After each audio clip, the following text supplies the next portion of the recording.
بسم اللہ الرحمن الرحیم۔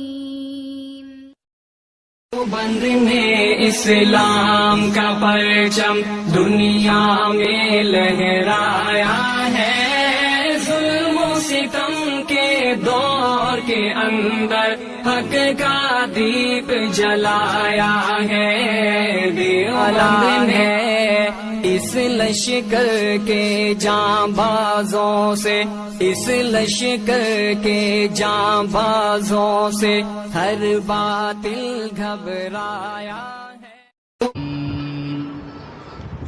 اعوذ باللہ من الشیطان الرجیم، بسم اللہ الرحمن الرحیم۔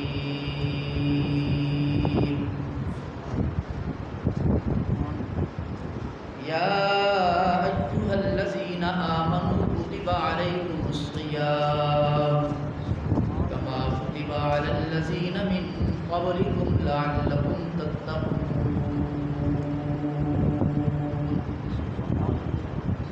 ان اللہ وملائکتہ یصلون علی النبی یا ایھا الذین آمنوا صلوا علیہ وسلموا تسلیما۔ اللہم صل علی محمد وعلی آل محمد کما صلیت علی ابراہیم وعلی آل ابراہیم انک حمید مجید۔ اللہم بارک علی محمد وعلی آل محمد کما بارکت علی ابراہیم وعلی آل ابراہیم انک حمید مجید۔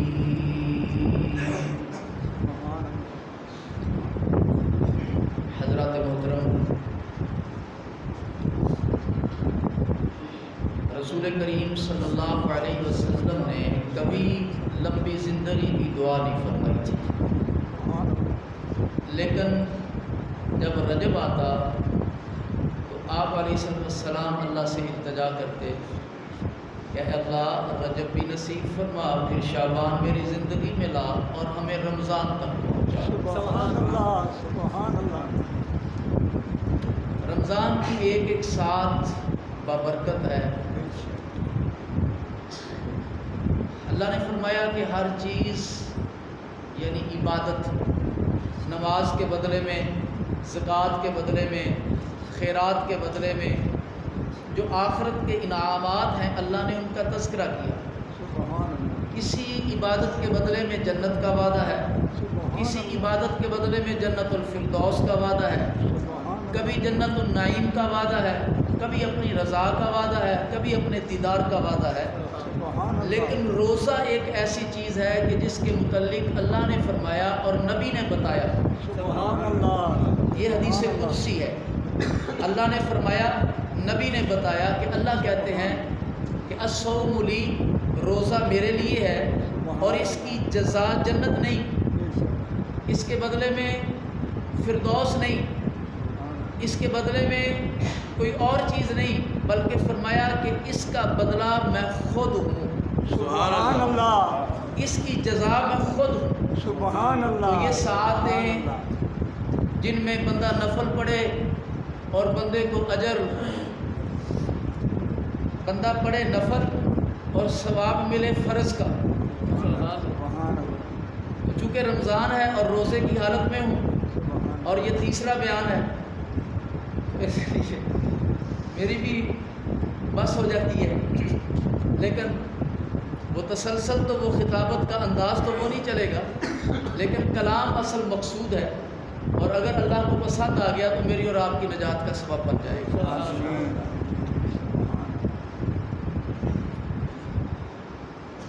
پہلی امتوں کو بھی اللہ نے روزے عطا کیے۔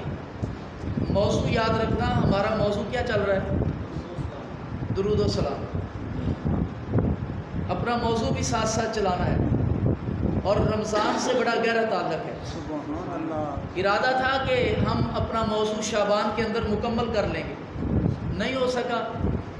اللہ کو مقصود ایسا تھا کہ رمضان میں بہت سارے سالانہ نمازی آتے ہیں، بعض نمازی ہفتہ وار ہوتے ہیں، بعض نمازی سالانہ ہوتے ہیں، تو رمضان میں سالانہ نمازی ہوتے ہیں۔ اللہ کو مقصود یہ تھا کہ درود و سلام کے حوالے سے میں کچھ اپنی معروضات اپنے ان دوستوں سے بھی شیئر کر سکوں، لیکن اس سے قبل ایک دو باتیں عرض کر کے پھر اپنے موضوع پہ آتا ہوں۔ رمضان شروع ہوا 1444 ہجری اور رمضان کا یہ پہلا جمعہ ہے۔ اللہ نے قرآن کریم میں ارشاد فرمایا یا ایھا الذین آمنوا کتب علیکم الصیام۔ اگر قرآن کریم کا مطالعہ کیا جائے یہ بات سمجھ آئے گی کہ جہاں اللہ نے کسی بات کو فرض کیا ہے وہاں لفظ کتبہ استعمال کیا ہے، اور جہاں اللہ نے بندوں کو کوئی خاص انعام دینا چاہا تو وہاں پر اللہ نے یا ایھا الناس نہیں کہا۔ حالانکہ قرآن کریم میں اللہ کی ذات کا مسئلہ آیا تو اللہ نے کہا یا ایھا الناس اعبدوا ربکم الذی خلقکم، یا ایھا الناس کا۔ اپنی کبریائی کی بات آئی، توحید کی بات آئی، یا ایھا الناس کہا۔ اور بعض اعمال ایسے ہیں جہاں نبی کی عزت کا مسئلہ آیا، قرآن کریم میں سب سے پہلا جو مسئلہ بیان ہوا یا ایھا الذین آمنوا سے، وہ نبی علیہ السلام کی عزت، تکریم اور احترام کا بیان ہوا۔ تو جہاں قرآن کریم نے اللہ کے پسندیدہ، اللہ کے قرب والے اعمال کا تذکرہ کرنا تھا یا نبی کی ذات اور مقام کا تذکرہ کرنا تھا، وہاں اللہ نے یا ایھا الناس نہیں کہا، وہاں اللہ نے یا ایھا الذین آمنوا کہا، اس لیے کہ یہ کام ہے ہی ایمان والوں کے لیے۔ سبحان اللہ، سبحان اللہ۔ ایک بندے نے مجھے کہا کہ مولوی صاحب فلاں صاحب کہتے ہیں، فلاں ذاکر صاحب کہتے ہیں کہ تراویح ایویں بیٹھ کر پڑھا دیں، اور روزے کے اوقات پر بھی، روزے کی کیفیات پر بھی اعتراض کیا۔ میں نے کہا تم نے سمجھا نہیں، اللہ نے قرآن میں روزے کا حکم ہی اسے دیا جو ایمان والا ہے، یا ایھا الذین آمنوا کہہ کر پکارا ہے۔ تو اللہ نے اہل ایمان کو فرمایا میں تم پہ روزے فرض کر رہا ہوں، کتب علیکم الصیام کما کتب علی الذین من قبلکم، تم سے پہلے جو امتیں گزری انہیں بھی روزے دیے گئے۔ مسئلہ یاد رکھنا، روزے پہلی امتوں کو بھی عطا کیے گئے، روزے اس امت کو بھی عطا کیے گئے۔ فرق کیا ہے؟ اللہ نے پہلی امتوں کو روزے دیے ہیں، رمضان نہیں دیا۔ پہلے امتوں کو اللہ نے روزے عطا فرمائے، رمضان عطا نہیں فرمایا، یہ ساعتیں عطا نہیں فرمائی، اور روزے کی نوعیت ہر امت کی الگ الگ مختلف رہی۔ بعض انبیاء مہینے کے درمیانی 3 دن روزے رکھتے تھے، جیسے حضرت آدم علیہ السلام کی شریعت میں تھا، اور ہمارے نبی کا یہ معمول تھا، اور ہمارے لیے یہ روزے ثواب کا ہے۔ 13، 14، 15 کا روزہ ہمارے لیے ثواب کا کام ہے، فرض نہیں ہے۔ پہلی امتوں کو روزے عطا کیے، نوعیت الگ الگ تھی۔ بعض امتیں ایسی آئیں ایک دن روزہ رکھتے، دوسرے دن افطار کرتے، پھر ایک دن چھوڑ کے پھر روزہ رکھتے۔ بعض امتوں میں روزہ اوقات یہ نہیں تھے۔ حضرت نوح علیہ السلام کی امت کا مزاج، اس میں بہت زیادہ اکھڑ مزاجی تھی، پورے سال کا اللہ نے روزہ دے دیا، پورا سال رکھنا ہے۔ رسول کریم صلی اللہ علیہ وسلم کے ذات کی برکت سے اللہ نے ہمیں دیے تو 30 دن ہیں، لیکن ان کا اجر و ثواب اللہ کے نبی نے بتایا۔ میرے نبی نے فرمایا کوئی بندہ رمضان کا روزہ چھوڑ دے پھر 90 سال کی عمر پائی، یہ میں مثال اپنی طرف سے دے رہا ہوں، حدیث کے الفاظ یہ نہیں ہیں۔ حدیث کے الفاظ پہلے عرض کر دوں تاکہ پھر کہیں ایسا نہ ہو بس اوقات بندہ آگے بیان کرتا ہے تو جو مولوی صاحب سے سنا ہوتا ہے وہ حدیث ہوتی نہیں ہے، اس لیے میں ان چیزوں سے بہت ڈرتا ہوں۔ جو اللہ کے نبی کا فرمان نہ ہو اور اسے سرکار کا فرمان بنا کر پیش کیا جائے، یہ بہت بڑی کذب بیانی اور بڑا گناہ ہے۔ جیسے ہمارے ہاں عام طور پہ موبائل پہ میسج، اللہ کے نبی نے فرمایا جو پہلے اتنے بندوں کو میسج کرے گا اس کے لیے جنت کی بشارت ہے۔ موبائل کب آیا، میسج کا تصور کب ہے، خط کا تصور کب ہے، نبی کا زمانہ کب ہے؟ ایسے ہی من گھڑت قسم کی باتیں۔ بعض حکایات ہوتی ہیں بزرگان دین کی، اس کے نیچے لکھ دیتے ہیں الحدیث۔ بعض دانا لوگوں کے اقوال ہوتے ہیں، اس پہ لکھ دیتے ہیں فرمان علی المرتضیٰ۔ تو ان چیزوں سے بہت خوف ہوتا ہے۔ پہلے حدیث سن لیں، اللہ کے نبی نے ارشاد فرمایا جو بندہ رمضان کا روزہ چھوڑ دے پھر ساری زندگی کے روزے رکھے، جو رمضان کا روزہ چھوڑا تھا اس کا بدلہ نہیں ہو سکتا۔ اب آئیے جو بات میں کر رہا تھا کہ کوئی بندہ رمضان کا روزہ چھوڑ دے، 90 سال کی عمر ہے، 90 سال اس نے روزے رکھے، شوال بھی، ذیقعد بھی، ذی الحج بھی، محرم بھی، سفر بھی، ربیع الاول بھی، ربیع الثانی بھی، جمادی الاول، جمادی الثانی، رجب، جو روزے رکھتا چلا گیا۔ اللہ کے نبی نے شعبان کے آخری دنوں کے روزوں سے خود منع فرمایا۔ شعبان کے آخری دنوں کے روزوں سے اللہ کے نبی نے خود منع فرمایا۔ عیدین کے روزوں سے اللہ کے نبی نے خود منع فرمایا۔ باقی کوئی بندہ ساری زندگی روزے رکھتا رہے اور رمضان کے ایک روزے کا بدل نہیں ہو سکتا۔ پہلی امتوں کو روزے ملے ہیں لیکن ایسے رمضان نہیں ملا، ایسے اجر نہیں ملا، ایسے برکت نہیں ملی۔ کہتا جاؤں، نبی اکرم صلی اللہ علیہ وسلم کی امت میں بھی روزے کی پہلی ترتیب یہ نہیں تھی جو آج ہمیں نصیب ہے۔ روزے کی پہلی ترتیب یہ تھی کہ جاگتے جاگتے جو کھا لیا، جو پی لیا، سونے سے پہلے وہ پکا، جب بندہ سو گیا سحری کا تصور نہیں تھا، جو سو گیا سو گیا۔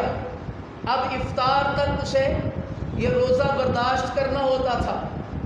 رسول اللہ صلی اللہ علیہ وسلم کے ایک صحابی ہیں، نام ہے ان کا حضرت قیس ابن سرمہ رضی اللہ تعالیٰ، یہ انصاری صحابی، کیا نام ہے؟ قیس ابن سرمہ رضی اللہ تعالیٰ۔ یہ مزدور تھے، یہ کاشتکار تھے، یہ کسی چلاتے تھے، یہ کلہاڑی چلاتے تھے، یہ جنگل کا کام کرتے تھے، یہ مزدوری کرتے تھے، کھیتوں میں مزدور آدمی تھے۔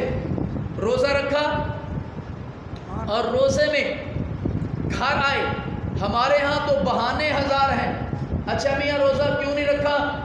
کہ جی مینو آج کام سی، آج میری پانی دی واری سی، آج نوکر کوئی نہیں سی، میں آپ پٹھے بڑھنے سی۔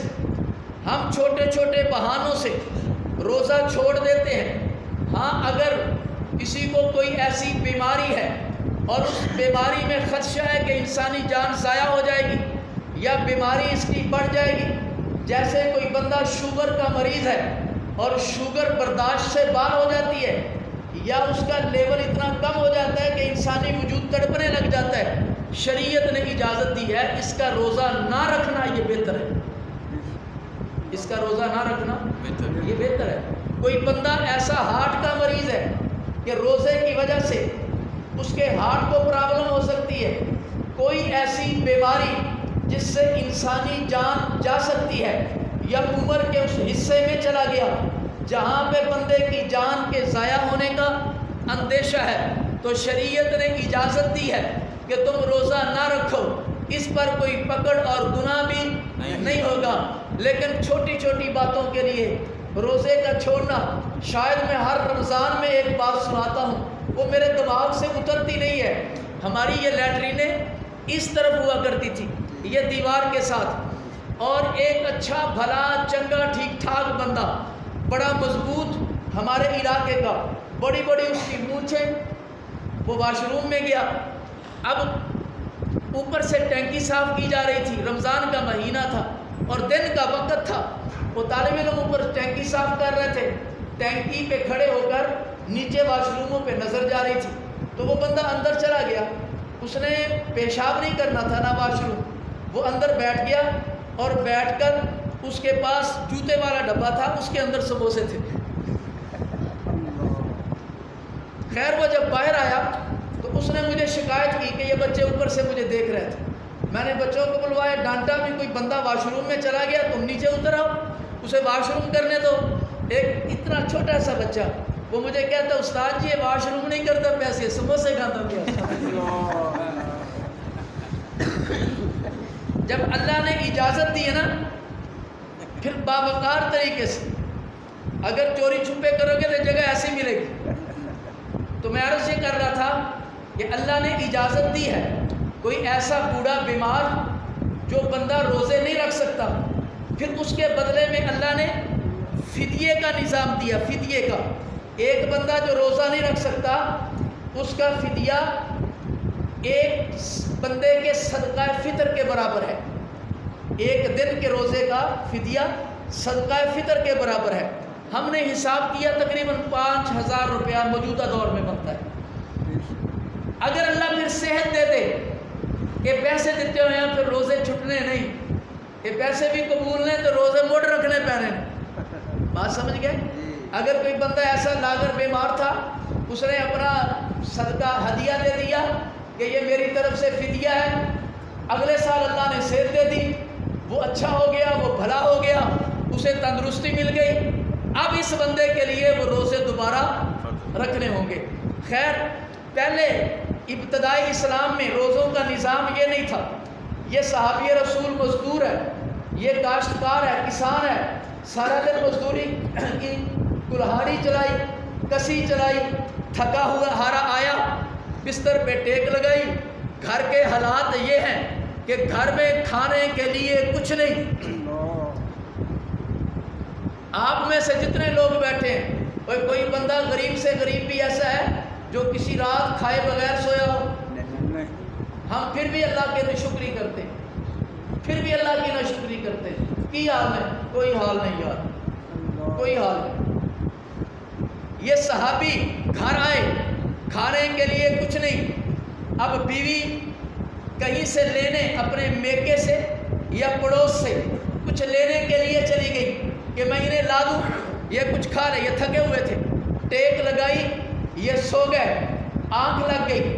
بیوی واپس آئی, یہ سو چکے تھے, وہ پریشان ہو گئی. اب شریعت کا ضابطہ یہ تھا کہ وہ اٹھا نہیں سکتی تھی. اب جناب روزہ شروع ہو گیا, اگلے دن کا روزہ شروع ہو گیا, پچھلے دن کا بھی روزہ تھا, اگلے دن کا روزہ شروع ہوا. جب دوپہر سے قبل کا وقت ہوا, اس صحابی کو اتنی بھوک لگی, بے ہوش ہو کر زمین پہ گر گئے.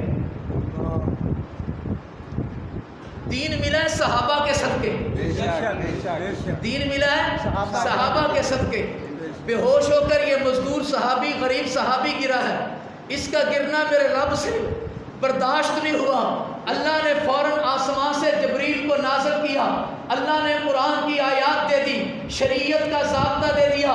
کہا پہلے تو ایسا ہی تھا, کھا کے جو سو گیا سو گیا, کھانے سے پہلے جس نے سحری کر لی, سونے سے پہلے جس نے کھا لیا اس نے کھا لیا. اب دوبارہ سحری کا نظام نہیں تھا, یعنی جسے ہماری زبان میں کہتے ہیں 8 پہرا روزہ, لمبا روزہ, 24 گھنٹوں کا روزہ, یہ نظام تھا. قیس ابن سرما کا بے ہوش ہونا اللہ نے امت پہ رحم کا ذریعہ بنا دیا. جبریل امین آئے اور آ کر عرض کرتے ہیں کہ اللہ کے نبی, اللہ نے ضابطہ تبدیل کر دیا, اللہ نے دوسرے پارے کی آیات نازل کر دی, اللہ نے بتا دیا میرے نبی اب ضابطہ یہ ہے طلوع فجر سے لے کر غروب شمس تک, اور شریعت کا ضابطہ یہ بن گیا الامساک عن الاکل والشرب والجماع من طلوع الفجر الى غروب الشمس. سبحان اللہ. طلوع فجر سے لے کر غروب شمس تک کا نظام پھر میرے نبی نے بتا دیا. اللہ کہتے ہیں, اللہ چاہتے ہیں, چونکہ نبی اپنی مرضی سے نہیں بولتا, نبی کے بول ہونٹوں سے نکلے, وہ بول رب کے بول ہوتے ہیں. نبی کلام کرے وہ وحی کا ایک درجہ ہوتا ہے. میرے نبی نے بتا دیا میری امت کے لوگوں, جو سحری کھائے گا پیٹ اپنا بھرے گا, اجر رب سے لے گا. سبحان اللہ. کتنے مزے کی بات ہے, بندہ پیٹ اپنا بھرتا ہے اور اجر اللہ دیتا ہے. جو کسی کو کھلائے گا اس کا اجر الگ بیان کیا, جو خود اپنے پہ لگائے گا اس کا اجر الگ بیان کیا، اے اپنے بچوں کے لیے لائے گا اس کا اجر الگ بیان کیا۔ میں قربان جاؤں اپنے رب کی کریمی پر، میرے نبی نے بتایا صحابی کو کہ جو روزے دار کو کھلائے پلائے اسے یہ اجر حدیث مبارکہ میں اس کی تفصیلات موجود ہے۔ ایک صحابی عرض کرتا ہے یا رسول اللہ جن دے کو اینا نہ ہوئے جس کے پاس اتنا نہ ہو وہ کیا کرے؟ میرے نبی نے فرمایا ضروری نہیں ہے پیٹ بھر کے کھلائے، وہ ایک کھجور کھلا دے، وہ ایک گھونٹ پانی کا پلا دے، وہ ایک لسی کا گھونٹ پلا دے، اس پر بھی اللہ وہ اجر عطا فرما دیں گے۔ اللہ دلوں کو دیکھتے ہیں،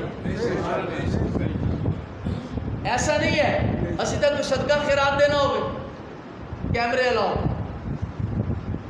اب 10 کلو کا آٹا دے رہے ہیں، غریب کی غربت کا مذاق بھی اڑا رہے ہیں۔ میرے نبی نے فرمایا جو کسی کو افطار کروائے گا، حدیث لمبی ہے میں اس کا بہت مختصر سا حصہ عرض کر رہا ہوں، میں نے کل نماز عصر میں بھی یہ حدیث پڑھی تھی۔ اللہ کے نبی نے فرمایا کہ جو کسی کو افطار کروائے گا کل قیامت کو میرے حوض پہ آئے گا، روزہ وہاں افطار کروائے گا، پھر قیامت کے دن میرے حوض پہ آئے گا، میں محمد اسے حوض کوثر سے پانی پلاؤں گا۔ پھر میرے نبی نے فرمایا یہی پہ بس نہیں، میرے حوض سے جو پانی پی لے گا نا جنت میں جانے تک اسے پیاس نہیں لگے گی، جنت میں جانے تک اسے پیاس نہیں لگے گی۔ تو میرے دوستو یہ معمولی نہ سمجھیں، ہمارے بہت سارے دوست ایسے ہیں جو ان بچوں کے لیے باقاعدہ افطار کا اہتمام، سحری کا اہتمام کرتے ہیں۔ یقین جانیں یہ سارا دن ایک گھونٹ دودھ کا پی کر یا کھجور کی گٹھلی کھا کر، کھجور کھا کر، کوئی باربیکیو کا سامان کھا کے، روٹی کھا کے، یہ سارا دن انہوں نے کرنا کیا ہے؟ کرکٹ کھیلنی نہیں، سارا دن قرآن پڑھنا ہے۔ پھر اس لفظ کا، اس اجر کا، اس حرف کا اجر بھی اس بندے کو جانا ہے جس نے ان کا روزہ افطار کروایا، جنہوں نے ان کی سحری کروائی ہے۔ تو خیر میرے دوستو، حضرت قیس ابن سرما رضی اللہ تعالیٰ بے ہوش ہو کر گرے ہیں۔ ان کا گرنا تھا کہ آسمان سے جبریل آ گیا، کہا اللہ نے، اچھا اس میں ایک بات اور بھی ہے کہ ازواج کے ہاں جانے کی اجازت نہیں تھی۔ حضرت عمر رضی اللہ تعالیٰ عنہ سے ایک عمل ہو گیا، اب یہ عمل ایسا تھا جس پہ روزے پہ حرف آ رہا تھا، میرے رب نے کہا میں شریعت کا ضابطہ تبدیل کرتا ہوں، میں صحابہ کی خواہش کو مد نظر رکھتا ہوں، سبحان اللہ، میں صحابہ کی طبیعتوں کو، ان کے مزاج پہ کوئی ایسا بوجھ نہیں ڈالوں گا۔ اور اللہ نے قرآن کی آیات نازل کر دی، فرمایا اب تمہارا جی چاہے صبح طلوع فجر سے لے کر غروب شمس تک تو احتیاط کرو۔ الامساک، امساک کہتے ہیں رکنے کو، الامساک عن الاکلی، کھانا، والشربی، پینا، والجماع، حق زوجیت، ان چیزوں سے رک جاؤ، اور جب روزہ کھل جائے طلوع فجر تک یہ تمہاری کھیتیاں ہیں، تمہارا جیسے جی چاہے تم ویسے گزر جاؤ۔ پہلی امتوں کو روزے ملے، رمضان نہیں ملا اللہ نے۔ پھر اس امت کا نظام بھی بڑا جدا ہے، پہلی امتوں میں روزے ملے، انہوں نے آپ ہی وعدے کاٹے کیتے، آپ ہی وعدہ، آپ ہی کاٹا۔ عیسائیوں کے ہاں 58-60 روزے، پھر وہ آپس میں ملے 30 کر لیے، پھر ایک بادشاہ بیمار ہوا اس نے 18 پھر بڑھا دیے، 48 ہو گئے۔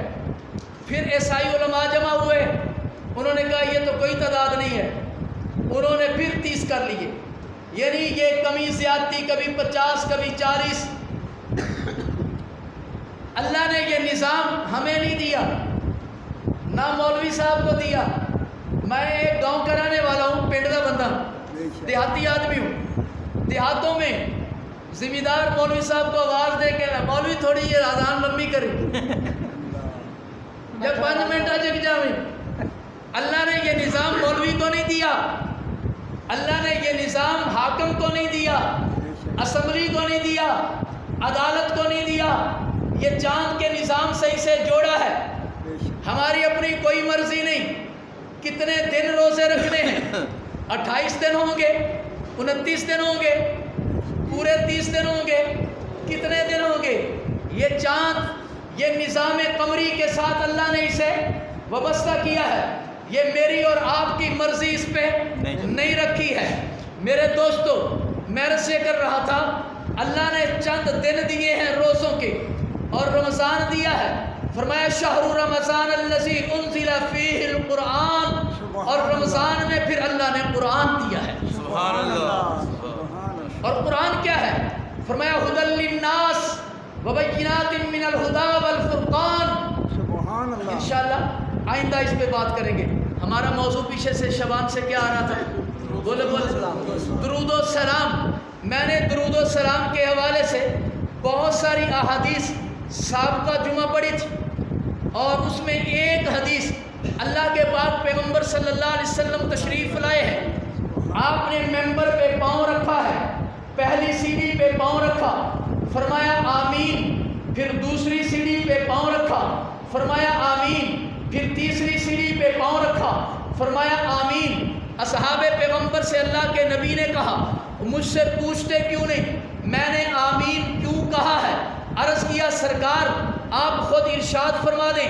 کائنات کے امام نے فرمایا، ابھی جب میں آیا ہوں تو جبریل امین آ چکے تھے، میں نے پہلا پاؤں سیڑھی پہ رکھا ہے، جبریل نے عرض کی ہے کہ تباہ و برباد ہو جائے وہ بندہ جس کی زندگی میں اسے اپنے والدین ملیں اور وہ اپنے والدین کی نافرمانی کر کے اللہ کے جہنم کو اپنے اوپر لازم کر لے، اللہ کو ناراض کر لے۔ میں نے کہا آمین۔ جس پہ نبی آمین کہے، جبریل نے کہا وہ تباہ ہو جائے، نبی نے کہا آمین، پھر فرمایا میں نے دوسرے سیڑھی پہ پاؤں رکھا ہے، جبریل نے کہا تباہ و برباد ہو جائے وہ بندہ جسے اللہ طاقت وسعت عطا کرے، رمضان اس کی زندگی میں آئے اور وہ روزہ نہ رکھے، اللہ کے نبی نے فرمایا آمین۔ تیسری سیڑھی پہ پاؤں رکھا ہے، جبریل نے عرض کیا ہے یا رسول اللہ، بندہ مسلمان ہو، امتی ہو، آپ کا نام نامی، اسم گرامی محمد آئے اور وہ بندہ صلی اللہ علیہ وسلم نہ پڑھے، تباہ و برباد ہو جائے وہ بندہ۔ تو جب بھی آقا علیہ السلام کا نام نامی، اسم گرامی آئے تو کیا کہنا ہے؟ صلی اللہ علیہ وسلم۔ پڑھیے صلی اللہ، آواز سے صلی اللہ علیہ وسلم، کہہ دیں صلی اللہ علیہ وسلم، صلی اللہ علیہ وسلم۔ کیسا ربط ہے، کیسا کنیکشن ہے، کیسا رابطہ ہے۔ دنیا میں کسی امت کے پاس یہ ربط اور رابطہ نہیں کہ امتی یہاں تڑپے، اس کی تڑپ روزہ طہر میں پیش کی جائے، اس کی آواز میں پیش کی جائے، یہاں سلام پڑھے، روزے میں وہ سلام سنایا جائے، بتایا جائے، اور نبی جواب ارشاد فرمائیں۔ امتی کے لیے اس سے بڑا اعزاز کیا ہو سکتا ہے؟ یہ کسی امت کے پاس یہ اعزاز نہیں ہے۔ تو میں عرض یہ کر رہا ہوں کہ اللہ کے نبی کا نام آئے تو اب رمضان کی حدیث میں ایک عنوان درود آ گیا، اور ہمارے پچھلے 3 جمعوں سے عنوان درود و سلام کا آ رہا ہے۔ میں نے فضائل درود پر بہت ساری احادیثیں عرض کر دی کہ جو اللہ کے نبی نے درود پڑھنے پر جو سرکار کائنات صلی اللہ وہ اللہ کے نبی نے بیان کیا ہے۔ آج میں ایک حدیث عرض کرنا چاہتا ہوں جو حضرت امام سخاوی رحمۃ اللہ علیہ نے روایت کی ہے۔ یہ محدث بھی ہیں، یہ فقیہ بھی ہیں۔ حضرت امام سخاوی رحمۃ اللہ علیہ وہ فرماتے ہیں کہ جو بندہ اپنے نبی پر ایک مرتبہ درود پڑھتا ہے، ایک مرتبہ درود پڑھتا ہے، اللہ کی طرف سے ایک فرشتہ، اور فرشتہ بھی کیسا، جس کا ایک پر مشرق میں دوسرا پر مغرب میں، اتنا بڑا فرشتہ۔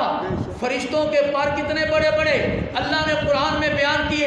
الحمدللہ الذی فاطر السماوات والارض جاعل الملائکۃ الملائکتی رسلا اولی اجنحۃ مثنی وثلاث ورباع یزید فی الخلق ما یشاء. میرے نبی نے بتا دیا فرشتوں کے اتنے پر پھر اللہ جتنے چاہتا ہے جس کے چاہتا ہے بڑھا دیتا ہے. ایک پر مشرق میں دوسرا پر مغرب میں.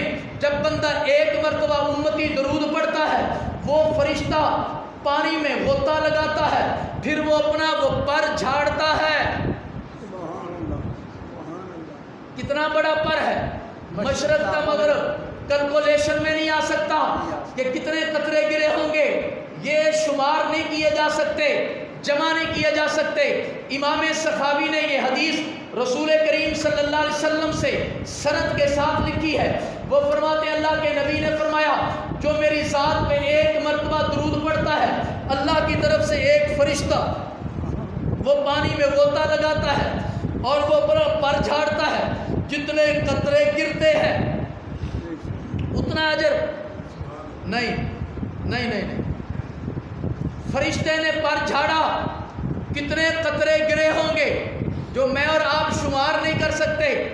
میرے کریم نبی فرماتے ہیں ہر قطرے کے بدلے میں اللہ ایک فرشتہ پیدا کرتا ہے.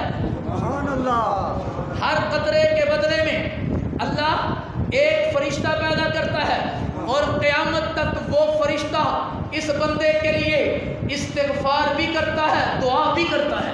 سبحان اللہ. سبحان اللہ. درود درود درود. سبحان اللہ. سبحان اللہ. میرے دوستو امت میں مختلف طبقات ہیں. ایک طبقہ اس کا ذہن یہ ہے کہ اتھے جا کے پڑھیے تو بھی نہیں سنتے. ایک کہتا ہے جانے کی ضرورت نہیں, سارا کام اتنے سر جاتا ہے. لیکن اہل سنت والجماعت اکابرین علماء دیوبند نہ الہاد والے, نہ تفرید والے, نہ شرک والے, نہ بدعت والے. بہت پیارا عقیدہ کہ اگر کوئی روز اطہر پہ جا کے پڑھے, اللہ کے نبی نے فرمایا, اس پر بھی حدیث ہے, اللہ کے نبی نے فرمایا جو میرے پاس آیا وہ میری ملاقات کے لیے آیا, جو میرے پاس آیا میری قبر کی زیارت کے لیے آیا. من زار قبری وجبت لہو شفاعتی, میں محمد اس کی شفاعت کروں گا. پھر میرے نبی نے فرمایا جو میری قبر پہ آ کر مجھ محمد پہ درود و سلام پڑھے میں سنتا بھی ہوں, اس کا جواب بھی دیتا ہوں, اور روئے زمین کے کسی خطے پہ بیٹھ کر جو امتی مجھ پہ درود و سلام پڑھے گا اللہ کے فرشتے بڑے اعزاز کے ساتھ بڑی قدر و منزلت کے ساتھ وہ درود مجھ تک پہنچائیں گے. میں اپنے امتی کا درود سنوں گا اور میں اس کا جواب بھی ارشاد فرماؤں گا. سبحان اللہ. سبحان اللہ. آئیے میں حدیث عرض کرتا ہوں. اللہ کے نبی نے ارشاد فرمایا اکثر الصلاۃ علی یوم الجمعہ, فرمایا کہ جمعے کے دن مجھ پر زیادہ سے زیادہ درود پڑھا کرو, اس لیے کہ یہ حاضری کا دن ہے, اس لیے کہ یہ حاضری کا دن ہے جس میں فرشتے حاضر ہوتے ہیں, جس میں فرشتے حاضر ہوتے ہیں, جس میں فرشتے حاضر ہوتے ہیں. پھر میرے نبی نے فرمایا ہر درود پڑھنے والے کی آواز مجھ تک پہنچتی ہے. سبحان اللہ. ہر درود پڑھنے والے کی آواز مجھ تک پہنچتی ہے. یہ روایت بھی امام سخاوی نے نقل کی ہے. ہر درود پڑھنے والے کی آواز مجھ تک پہنچتی ہے. اللہ آواز کو بھی نہ بدلے. اجر ہے, ثواب سو ثواب ہے, لیکن اگر میری اور تیری آواز وچ اے آواز بھی اسی طرح نبی دے حضور پیش کی جائے. سبحان اللہ. میرے نبی فرماتے ہیں مجھ تک آواز پہنچتی ہے. صحابہ کہتے ہیں ہم نے عرض کیا کہ اگر آپ کا وصال ہو گیا تو, آپ کا وصال ہو گیا تو رسول کائنات صلی اللہ علیہ وسلم نے فرمایا میری وفات کے بعد بھی ایسا ہوگا. پھر اللہ کے نبی نے ارشاد فرمایا, اللہ کے نبی نے ارشاد فرمایا ان اللہ حرم علی الارض ان تاکل الاجساد الانبیاء. میرے نبی نے فرمایا اسی نبی ہاں تے نبی مر کے مٹی نہیں ہوتا, انبیاء کے وجود کو مٹی نہیں کھاتی. فرمایا کہ میرے وصال کے بعد بھی میں تو میں ہوں, انبیاء اعظام کے اجساد کا کھانا اللہ نے مٹی پہ حرام کر دیا ہے۔ اس حدیث سے دو باتیں اخذ ہوئی۔ نمبر ایک، سب انبیاء اپنی قبروں میں زندہ ہے۔ بولے بولے سب انبیاء اپنی قبروں میں زندہ ہیں۔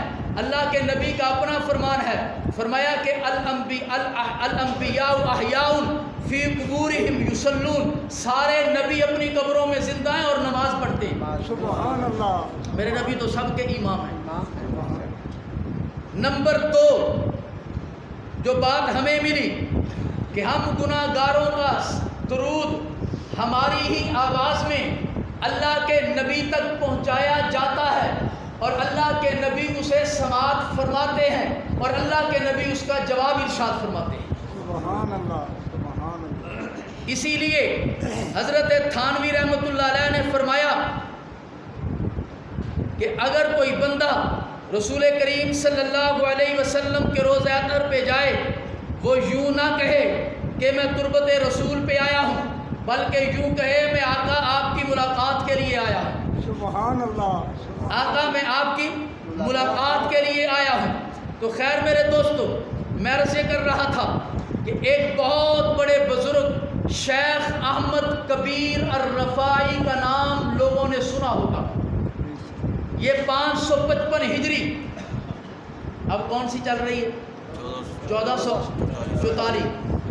555 ہجری، رسول کریم صلی اللہ علیہ وسلم کے بعد تقریباً 550 سال بعد کے بزرگ ہیں، محدث بھی ہیں، فقیہ بھی ہیں اور شیخ طریقت بھی ہیں، سلوک و تصوف کے امام بھی ہیں۔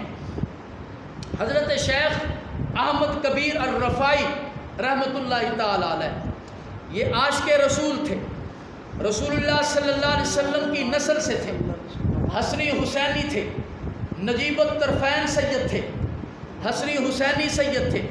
شیخ احمد الکبیر الرفاعی رحمۃ اللہ تعالی علیہ جب بھی رسول کریم صلی اللہ علیہ وسلم کی خدمت میں تصورات میں حاضری دیتے، اللہ کے نبی کے روضہ اطہر کی طرف رخ کر کے اللہ کے نبی کی طرف سلام بھیجتے، اس میں جہاں درود و سلام پہنچاتے وہاں پر ساتھ یہ کہتے، السلام علیکم ورحمۃ اللہ یا جدی، سبحان اللہ۔ میرے بابا، سبحان السلام علیکم ورحمۃ اللہ۔ یہ شیخ احمد کبیر الرفاعی، اکرام کا یہ عالم، لطف و کرم، عنایت، ذرہ نوازی کی یہ کیفیت، روضہ اطہر پہ حاضر ہوئے تو جا کر عرض کرتے ہیں نبی کے روضے پہ کھڑے ہو کر، کہتے اللہ کے نبی پیسے نہیں تھے، آ نہیں سکتا تھا، لیکن وہاں بیٹھ کر آپ سے رابطہ رکھا، وہاں بیٹھ کر آپ پہ درود و سلام پڑھتا رہا، وہاں بیٹھ کر آپ کو پیغام بھیجتا رہا۔ آج آپ کی خدمت میں آیا ہوں، میں بارگاہ رسالت میں زمین بوسی کے لیے اپنی روح کو نائب بنا کر بھیجا کرتا تھا، آج روح اور جسم کے ساتھ آپ کی خدمت میں حاضر ہوں۔ اللہ کے پیغمبر تب تو بارگاہ سے میں بوسہ دے کر تبرک حاصل کرتا تھا، اب آپ کی خدمت میں حاضر ہوا ہوں، سعادت ملی ہے، لطف و عنایت کا تقاضا ہے۔ اللہ کے نبی اپنا دانا ہاتھ، سجا ہاتھ باہر کڈو۔ سبحان اللہ۔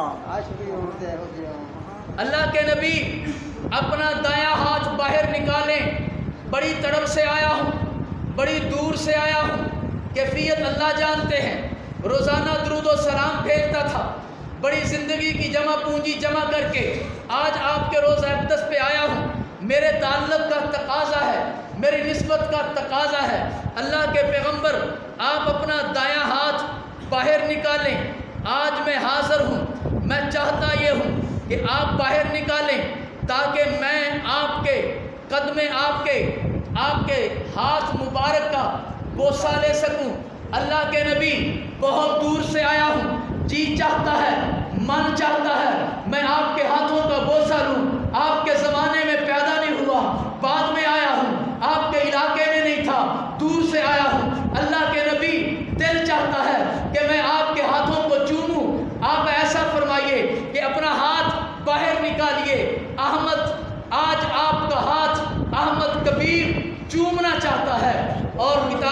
لکھا ہے کہ مسجد نبوی میں ہزاروں لوگ موجود تھے. قبر مبارکہ سے رسول کریم صلی اللہ علیہ وسلم کا ہاتھ مبارک، اللہ کے پیغمبر کا ہاتھ مبارک، رسول اللہ صلی اللہ علیہ وسلم کا ہاتھ مبارک، اللہ کے پیغمبر مرکز انوارات و تجلیات سے ایک حسین ہاتھ ظاہر ہوتا ہے، باہر نکلتا ہے. مسجد نبوی کے حسن و جمال میں بہت زیادہ نورانیت آ جاتی ہے. یہ ہاتھ چمکتا ہے. یہ زمانہ بجلی کا زمانہ نہیں ہے. یہ زمانہ میرے دوستو یوں محسوس ہوتا ہے جیسے مسجد نبوی میں چاند نے اپنی روشنی بکھیر دی ہے. میرے نبی نے ہاتھ باہر نکالا ہے. شیخ احمد رفاعی کی خوش قسمتی کی انتہا دیکھیے کہ آپ آگے بڑھے ہیں اور آپ نے دست نبوت کو بوسہ دیا ہے. سبحان اللہ، سبحان اللہ. دست نبوت کو بوسہ دی ہے.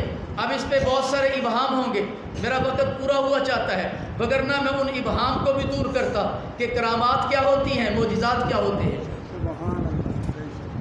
نبوت کے دست اقدس کو، دست نبوت کو بوسہ دیا اور یہ سعادت نصیب ہوئی. میں نے سابقہ جمعہ ایک اشارہ دیا تھا حضرت جامی کا، عبد الرحمن جامی، یہ فارسی کے بہت بڑے شاعر عاشق رسول گزرے ہیں. حضرت عبد الرحمن جامی حج بیت اللہ کے لیے پہلی بار تشریف لے گئے.